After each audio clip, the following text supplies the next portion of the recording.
Bonsoir et bienvenue sur Athénée Noctua, votre podcast de philosophie du vendredi soir pour philosopher un peu à l'heure bleue. Je vous retrouve ce soir pour aborder un thème central de la question de la violence que nous avons au programme en classe préparatoire ECG et ECT cette année, qui est la question de l'inceste. J'ai choisi de l'aborder en commentant quelques œuvres de l'artiste franco-américaine du XXe siècle Niki de Saint-Phal. Mais je voudrais également vous renvoyer à deux œuvres en cette rentrée de septembre qui sont majeures sur ce sujet. D'abord, le film d'Emmanuel Béard et Anastasia Mikova intitulé « Un silence si bruyant », documentaire essentiel qui est passé récemment sur M6 et que vous pouvez voir encore en streaming. Vraiment, je vous le conseille. Je pense également à une œuvre de littérature, un roman autobiographique qui a été publié aux éditions POL le mois dernier, en août 2023, et qui s'intitule « Triste tigre » de l'écrivaine Neige Sino, S-I-2-N-O. Dans ce récit confession, Neige évoque le viol qu'elle a subi régulier entre 7 et 14 ans par son beau-père, et loin de n'aborder l'inceste que sous l'angle de la victime qu'elle fut, elle essaie de questionner l'acte de son beau-père en proposant une relecture des quelques grands textes de notre culture qui abordent cette question. Elle relie Lolita de Nabokov, des textes de Virginia Woolf, de Toni Morrison, de Christine Angot, c'est-à-dire toute une littérature qui a abordé cette question et qui l'aide à traiter et à explorer cette question. Là encore, je ne saurais trop vous conseiller la lecture de ce texte majeur. J'ai choisi donc de travailler sur Niki de Saint-Phal, artiste connu pour son engagement féminin, féministe, notamment dans les célèbres sculptures intitulées Nana, mais aussi parce qu'elle a été la première dans un livre intitulé Mon secret, publié aux éditions La Différence, avouer qu'elle avait été violée régulièrement par son père dès ses 11 ans. Elle est sans doute l'une des premières personnalités à confier publiquement ce secret. Sur la page liminaire de son livre, elle écrit avec une jolie écriture d'enfant ce texte que je vous lis. « J'ai écrit ce livre d'abord pour moi-même, pour tenter de me délivrer enfin de ce drame qui a joué un rôle si déterminant dans ma vie. Je suis une rescapée de la mort. J'avais besoin de laisser la petite fille en moi parler enfin. Mon texte est le cri désespéré de la petite fille. » Dans une lettre qu'elle adresse à sa fille Laura, elle a également ces mots. « Je l'accompagnais, subitement les mains de mon père commencèrent à explorer mon corps d'une manière tout à fait nouvelle pour moi. Honte, plaisir, angoisse et peur me serraient la poitrine. Mon père me dit « Ne bouge pas ». J'obéis comme un automate. Puis, avec violence et coups de pied, je me dégageai de lui et courus jusqu'à l'épuisement dans le champ d'herbe coupée. Mon père m'aimait, mais ni cet amour, ni la religion archi-catholique de son enfance, ni la morale, ni ma mère, n'étaient assez forts pour l'empêcher de briser l'interdit. En avait-il marre d'être un citoyen respectable ? Voulait-il passer du côté des assassins ? Je me suis souvent demandé pourquoi, après le viol, je n'ai pas immédiatement prévenu ma mère. Si j'avais osé parler, que se serait-il passé ? Le silence me sauvait, mais en même temps, il était désastreux pour moi car il m'isolait tragiquement du monde des adultes. À la fin de cette lettre dont je vous ai lu quelques extraits, elle écrit un premier PS qui dit ceci : « La prison n'est pas une solution. » Et un deuxième PS : « Un jour je ferai un livre pour apprendre aux enfants comment se protéger. » Ce livre a été réédité au printemps dernier, en 2023. Il est composé de dessins et d'une écriture à la main, qui est une écriture particulièrement lisible pour les petits-enfants, auxquels elle s'adresse donc. Elle écrit comme une enfant, à d'autres enfants. Sans doute est-ce même l'enfant en elle qui écrit ce très beau livre. La première fois qu'elle a publié ce livre d'artiste, c'était en 1994. Elle avait 64 ans. Et en le faisant si tard, elle a sans doute souhaité que cette révélation n'oblitère pas son œuvre, c'est-à-dire qu'on ne la relise pas à travers le prisme strict de cet épisode de sa vie, qui, s'il a été important, n'a pas été l'essentiel du discours qu'elle tient dans l'œuvre, loin s'en faut. Niki de Saint-Phalle a produit une œuvre qui manifeste son engagement, un engagement politique, féministe, mais on peut considérer, en s'appuyant notamment sur les dires de la commissaire d'exposition d'une très grande rétrospective Niki de Saint-Phalle qui a eu lieu au Grand Palais en 2014-2015, cette commissaire s'appelle Camille Morino, que cet inceste n'est au fond qu'un détail de la vie de Niki de Saint-Phalle sur lequel elle ne veut pas que l'on relise l'intégralité de son œuvre, une sorte d'épiphénomène. On peut comprendre ce souci de l'artiste de ne pas voir tout son œuvre peint réduit à travers une relecture a posteriori qui ferait de cet inceste le cœur de son existence. Pourtant, il est bien évident que, et je le verrai avec vous dans une analyse un peu approfondie de ce qu'est l'inceste, que cet épisode n'a rien d'un épiphénomène dans la vie de quelqu'un. Avant d'aborder donc l'inceste sous un angle plus philosophique ou théorique, je voudrais commenter quelques tableaux exécutés par Niki de Saint-Phalle dans les années 60, notamment en 1961. On les appelle tirs. Cette série des tirs est un travail de tableau-performance où l'auteur utilise sa technique de prédilection. Elle tire à la carabine sur des compositions faites d'objets divers, de matériaux, et en tirant avec cette arme de chasse, elle perce des poches où de la couleur, souvent du blanc, est contenue et se répand sur les objets en question. Elle commence à expérimenter ce procédé en tirant à la fléchette sur des tableaux cibles, comme elle les appelle, puis utilise enfin cette arme à feu, une arme de chasse, pour faire saigner la peinture, ainsi qu'elle le dit lors de l'exposition intitulée Feu à volonté, à Paris en 1961.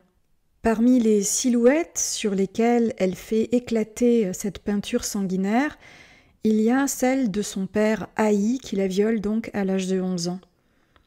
Elle fait éclater sa rage contre, je cite, « Papa, tous les hommes, les petits, les grands, mon frère, la société, l'église, le couvent, l'école, ma famille, ma mère, moi-même. » Derrière l'allusion indirecte à ce qu'elle a vécu, cet inceste, se cache en réalité un engagement politique plus large.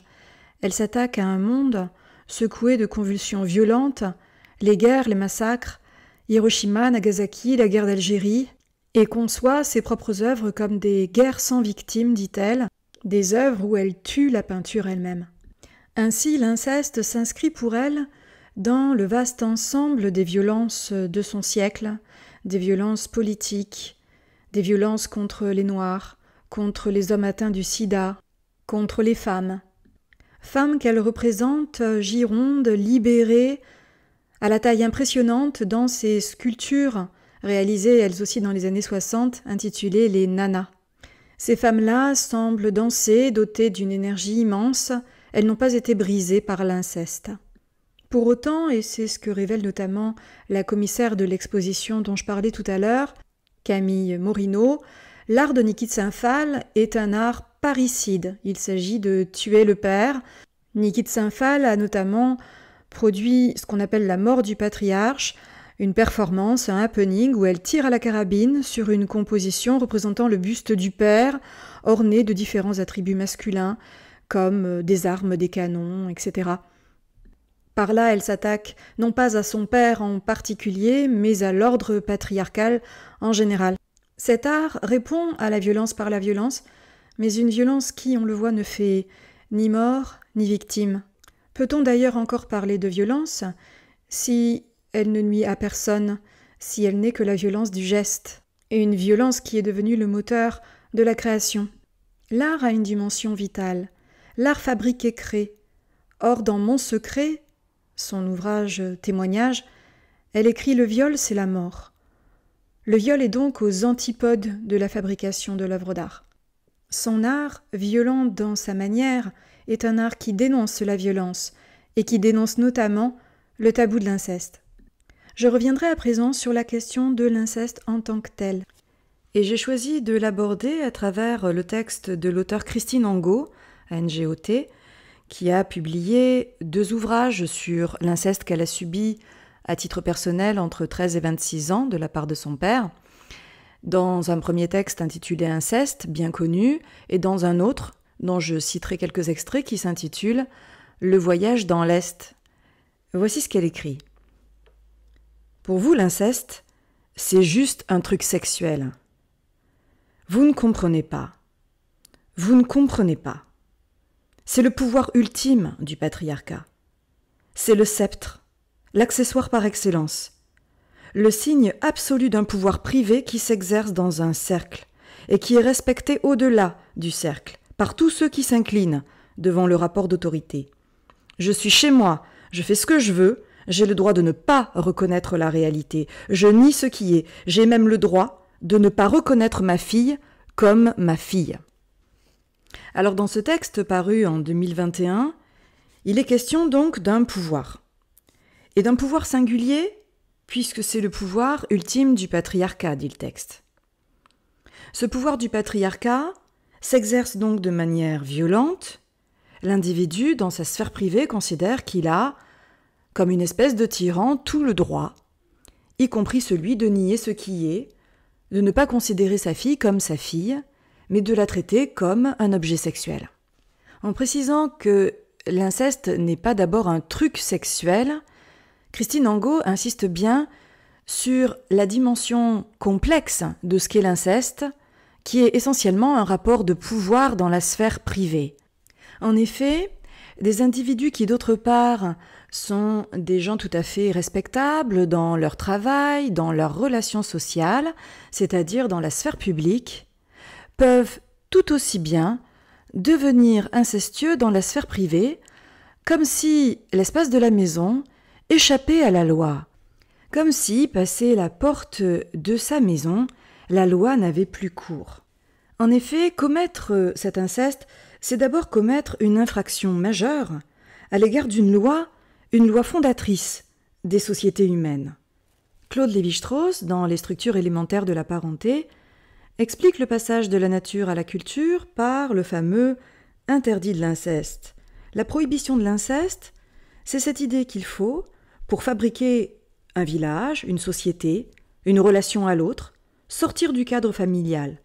Cette nécessité de l'exogamie fait que les enfants d'une famille pourront, avec les enfants d'une autre famille, étrangère à la première, fabriquer un nouveau foyer. Diderot écrit que l'inceste ne blesse en rien la nature. En disant cela, il ne dit rien de scandaleux. Il dit simplement que ce qui est blessé par l'inceste, c'est la vie sociale elle-même.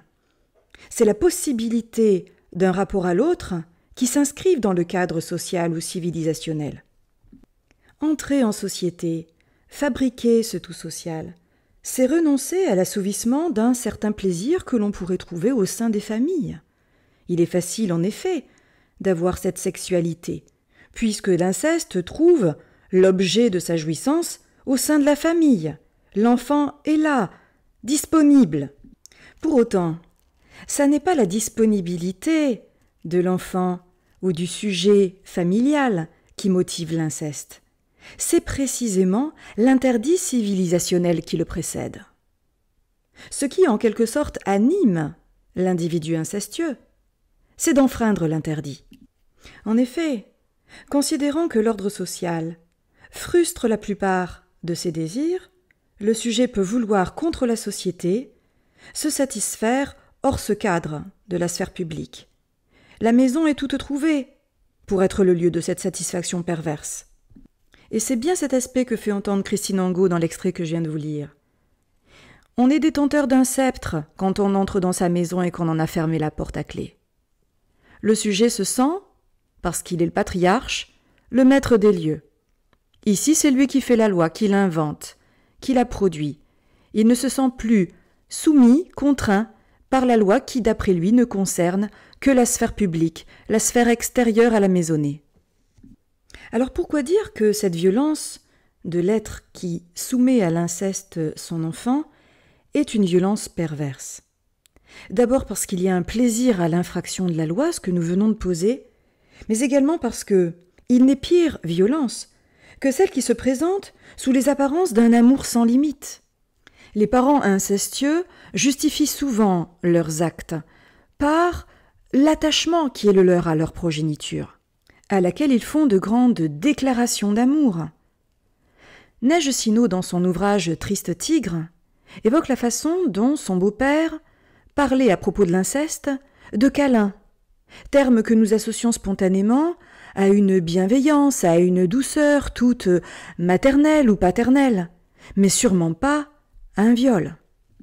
En utilisant ce vocabulaire, non seulement le violeur nie l'existence même de la violence qu'il exerce sur son enfant, mais également s'auto-convainc que ses agissements sont l'expression de son amour inconditionnel. Le psychanalyste, héritier de Sigmund Freud, Sándor Ferenczi, F-E-R-E-N-C-Z-I, s'est demandé comment cet acte, qui pourrait de l'extérieur sembler l'acte d'amour le plus complet, le plus intime, peut être l'expression d'une si grande violence et produire à terme la destruction du sujet qui reçoit cet amour. Dans un article intitulé « La confusion des langues », publié en 1970, Sándor Ferenczi interprète l'inceste comme la confusion entre deux représentations très différentes de l'amour. Il emprunte à Freud l'opposition entre ce que Freud appelait le courant tendre et le courant sexuel. Le courant tendre, c'est cet amour idéal, qui n'est pas charnel, et qui est le propre de la tendresse parentale à l'endroit des enfants. En pervertissant cette tendresse et en la transformant en une sexualité génitale, le parent s'en prend à l'idéal même de ce que l'amour pourrait représenter d'un point de vue social ou civilisationnel. Pourquoi y a-t-il violence radicale ici ? Parce qu'un enfant, en tant qu'il n'est pas encore un être constitué, un psychisme solide, a besoin de la protection des grandes personnes. Or, ces grandes personnes, les plus proches de lui, vont pervertir cette relation. Nous avons sans doute été habitués, lorsque nous étions enfants, à ce discours qui nous disait de nous méfier d'une personne que nous ne connaîtrions pas et qui nous aborderait spontanément dans la rue. Mais nous ne nous méfions pas de nos parents, de nos proches. De ces êtres, nous attendons un rapport de protection spontanée. Nous sommes dans la confiance. C'est en cela que l'inceste est odieux.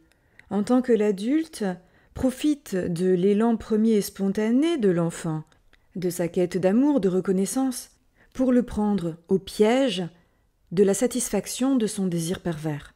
Ainsi, dans le conte Le Petit Chaperon Rouge de Perrault puis des Frères Grimm, le loup doit emprunter les traits de la mère Grand pour leurrer l'enfant, car l'enfant est confiante dans les membres de sa famille et ne voit pas le danger venir. Dans leur documentaire Un silence si bruyant, l'actrice Emmanuelle Béard et Anastasia Mikova rappellent combien il va être difficile pour un enfant qui a subi l'inceste de pouvoir délivrer une parole de vérité à l'un des membres de sa famille. Souvent, cette écoute ne se fait pas. Les enfants sont rejetés par le parent, choqués par la révélation de l'inceste. C'est ainsi que l'enfant violenté par l'inceste finit par se murer dans le silence, le fameux silence si bruyant dont parlent ces deux autrices.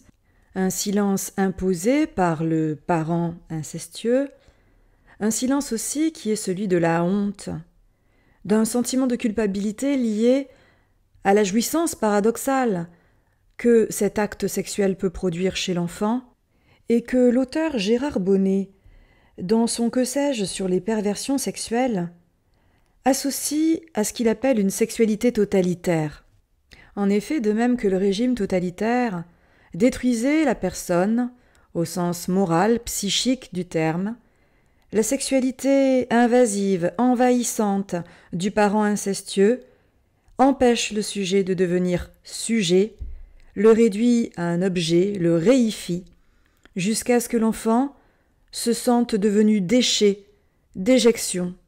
Les victimes de l'inceste éprouvent une dévalorisation profonde d'elles-mêmes. Elles ne sont que des objets, elles se sentent telles des rebuts. Ayant subi une violence sans frein, elle est devenue, cette personne, une sorte de zone de non-droit. Son corps est devenu une zone de non-droit. Je conclurai cette analyse sur la nécessité de se rappeler que si l'on est devenu soi-même une zone de non-droit, la seule chose qui pourrait nous rétablir dans notre dignité humaine, c'est de rappeler ce qu'est le droit et la loi. La justice a sans doute sa part de responsabilité, dans le relatif sentiment d'impunité qu'ont ceux qui commettent l'inceste. Environ 3% seulement des auteurs d'inceste sont punis par la loi en France à l'heure actuelle. Je reviendrai enfin sur cette évocation par Niki de Saint-Phalle à la fin de sa lettre adressée à sa fille de l'inutilité de la prison.